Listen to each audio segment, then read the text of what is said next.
Thank you. You know, aside from that gentle crack about the hair thing, that was a perfectly good introduction. Thank you. How are you all?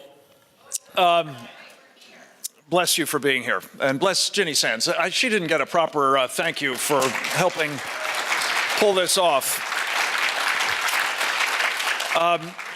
I've got a lot of stuff I want to go through with you quickly, but I did want to just say my old boss, as was just mentioned, would almost certainly have insisted before now that we say top of the morning to you. It is, after all, St. Paddy's Day, right? So speaking of him, let's just go with this. I'm going to talk to you very quickly about what I think he probably would regard as the greatest existential threat to freedom today. You're familiar with this quote? We've had failures of imagination in the past. I think we are afflicted with one now.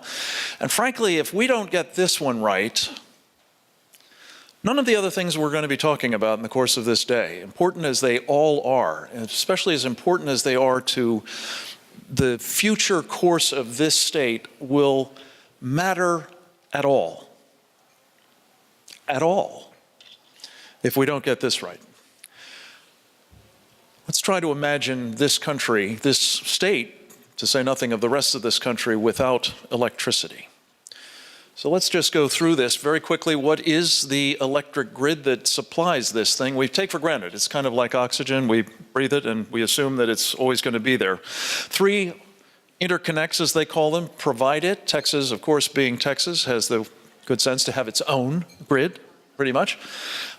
Made up of things like this, big generators. You don't do so much of this here, but you import it from other places. Control rooms that operate these things. You see a few of these around still. They supply the power from one place to another using primarily things like this beast, high voltage transformers, which are really the backbone of today's grid. You see about 2,100 of them that are very fragile. If something goes south with them, it's grid down. Then there's a communication system, all of which is absolutely indispensable to moving power and being able to utilize it. Which brings me to this point. If you think about it for a minute, I think you'll recognize that this is, of course, the nature of things, but we don't generally think about it. Up here in the upper right is the electric grid, but without it, nothing else on this screen works. Nothing. Now, some may quibble, well, you know, we have backup generators. Well, yeah, that's okay, as long as you have fuel to operate them, but if you don't have anything, and within a couple of days you will run out of fuel to operate the backup generators. So how could the grid be taken down? This is one of many examples, of course, of terrorism over there. How about here? Did you know that not so far from here, not so long ago, somebody shot up 17 of the high voltage transformers of the kind I showed you a moment ago, not the transformers themselves, but the cooling radiators. Having cut the electric or the telecommunications power lines that ran nearby, and but for the fact that they missed one critical link to the off-site control facility I showed you a moment ago, when the cooling mineral oil in those reservoirs bled out, those 17 transformers would have blown up. And with them, probably the other 4 that weren't shot up. And had that happened, ladies and gentlemen, one thing is sure, we would not be having this conversation. Because all of you would have known that Northern California was without power for probably a couple of years. And think about that. Not just the people who live up there, but businesses, places like Silicon Valley, for example. What would the economy of the rest of this state, to say nothing of the United States of America, be if we had to try to overcome the effect of the loss of this through terrorism. Then there's cyber warfare. This has, of course, been going on for some time. You hear about it in a lot of different places. You may not be aware that it's as much of a problem for the grid as it is, because you probably are unaware that there have actually been grids taken offline, not permanently, but for periods of time by cyber attacks. But you may have seen that we have been put on notice by Lloyd's of London, an outfit that actually knows something about risk, right? That it would be catastrophic for our country if cyber warfare were used to take down our grid. But did you happen to catch this in yesterday's New York Times? Yesterday's New York Times. You may have missed this because we're talking about a lot of other Russian activities that are problematic, but this is a particularly frightening one because they were, in some cases, involved in those other takedowns, notably of Ukraine. Then there's this problem. You may have heard of it. It's called electromagnetic pulse, or EMP. The efficient way to deliver this is by detonating a nuclear weapon in space. I first learned about it when I worked for President Reagan in the Pentagon, and it's been worrying me ever since. You may mourn, as I do, the departure of this man, Trent Franks, from the United States Congress, but he is one of the great leaders on this issue and has been warning about it for years, including the fact that another of the bad actors that we have to deal with at the moment, Iran, has actually got a military doctrine for using electromagnetic pulse against our country. How might they do that if they don't have a long-range missile just yet to reach us from their territory? Well, the Scud in the tub model is one way that they could do it, we've been told. You see up here an artist rendering of a concealed transporter erector launcher. Down here you see a Scud missile, of which there are thousands around the world, including in places like Iran. Indeed, they have tested launching these kinds of short-range missiles from seagoing platforms. They know how to do it. They have the ships. They have the missiles. They have the doctrine. We don't know whether they have a nuclear weapon yet, but if they don't, thanks in part to Barack Obama's Obama bomb deal, they will shortly. But they also are joined at the hip with this outfit, North Korea. North Korea has actually had a missile that could be used for the purpose of delivering an EMP from a tramp steamer like that one. They didn't have it on the deck, these missiles, these SA-2 missiles. They had them under bags of sugar when they were discovered in Panama. But was that a dress rehearsal when they were steaming around the Caribbean and the Gulf of Mexico off our southern coast? Quite possibly. Then there's this. The North Koreans actually already have a means of delivering this kind of EMP threat, electromagnetic pulse threat. It's called satellites. About the time, I'm going to show you a moment ago, that something else was going on in North Korea. There were satellites overflying parts of the United States that could very well have aboard them. We don't know for sure, but they could have aboard them a design of a weapon called a super EMP weapon that we know the Russians gave them. And then there's this. This is a photograph that was distributed by the Dear Leader's press operation run by his dear sister, who you saw a lot of in the Olympics recently. This is some of his general staff in an emergency meeting. We're told in the background is a map entitled "The Strategic Forces Plan to Strike the U.S. Mainland." Now, in the intelligence business, we have a term for this, tradecraft. It's called a clue.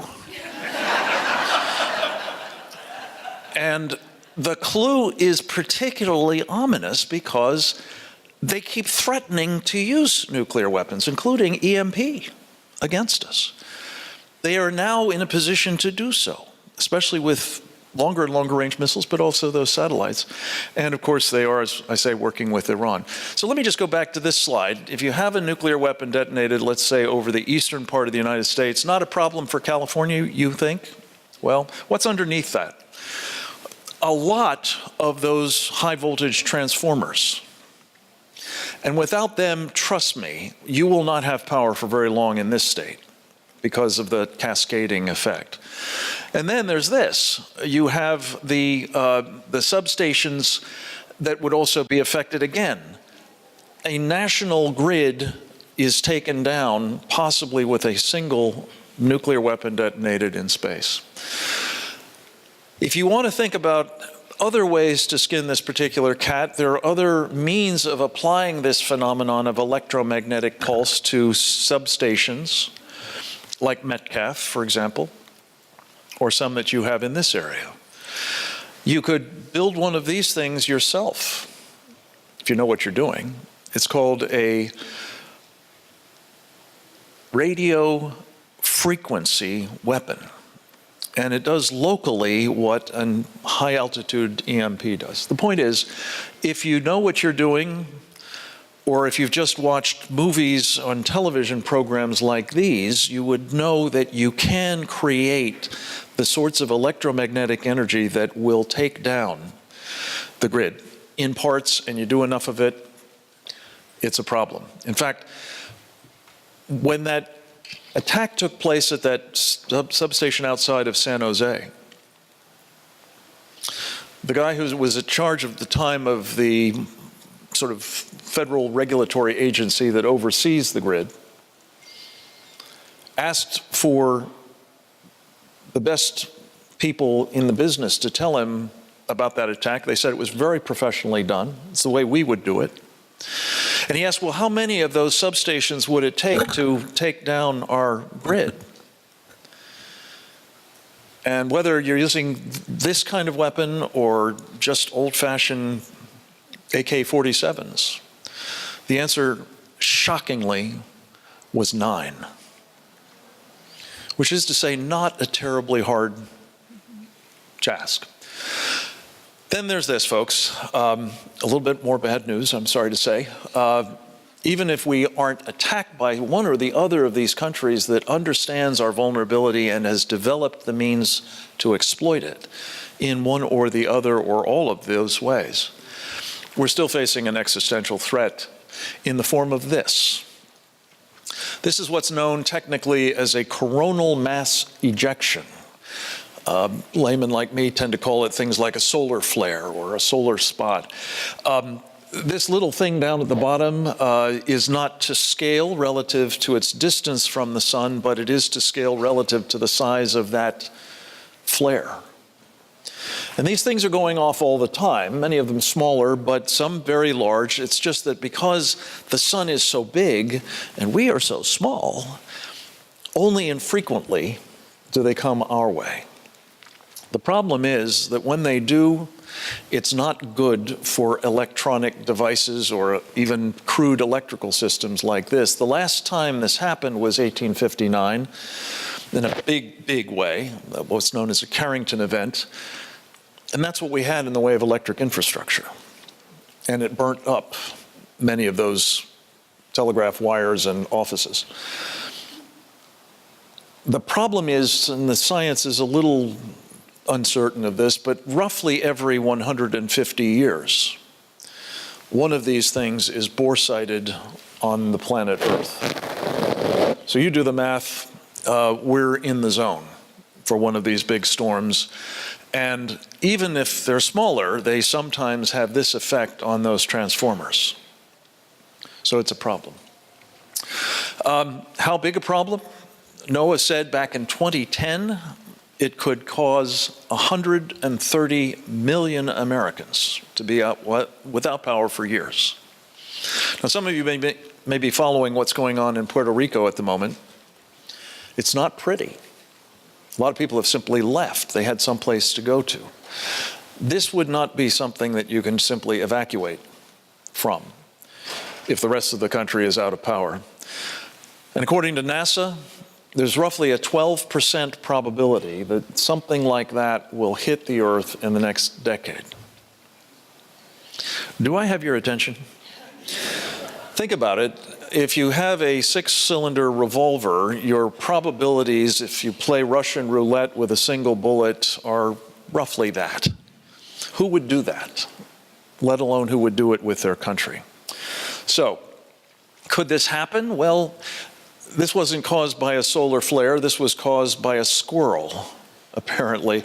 A tree branch hitting a power line, perhaps induced by a squirrel, I don't know. Anyway, from Michigan to New England, there was a blackout for 2 days. And this is what it looked like in New York City when people voted with their feet, as they say. But where do you go if there's no power anywhere? And what if it's not a nice sunny day in the middle of the summertime? Could this be as bad as I'm saying? I mean, this may sound completely unlikely. Wouldn't you know about it? You're smart, you're educated, you're engaged people. Well, trust me, as this little compendium that we've put together, which is available for free if you'd like to download it at securefreedom.org or, securethegrid.com. 11 different studies, this is just the executive summaries of them, all came to the conclusion, whether you're talking about physical sabotage, whether you're talking about cyber attacks, or electromagnetic pulse of whatever kind, or whether you're talking about those solar flares, and they looked at all of them between these 11 studies. Every single one of them concluded that it was a nation-ending problem if it happened. So, the good news, ladies and gentlemen, is we actually know what to do. Again, I learned about this when I was responsible for overseeing these nuclear forces policies in the Reagan administration. We have been protecting our nuclear deterrent for decades. Conservatively, tens, probably hundreds of billions of dollars have been spent trying to make sure that they're resistant to precisely the kinds of things that I'm warning about here. The trouble is that despite the fact that that building and all of our military in this country, like all of us, are virtually completely dependent upon the civilian grid, which has not been protected at all, we know what to do. What is it specifically? Things like this. They're not terribly exotic techniques that will make electronic systems and our cyber elements and those transformers, the generators, the control rooms, etc., resilient against these sorts of threats, involve things like these. The surge protector that you've got hopefully under your desk into which your computer is plugged. This is a bit bigger for some of these things, but it's the basic same idea. Or something that shunts the power surge around what you're trying to protect.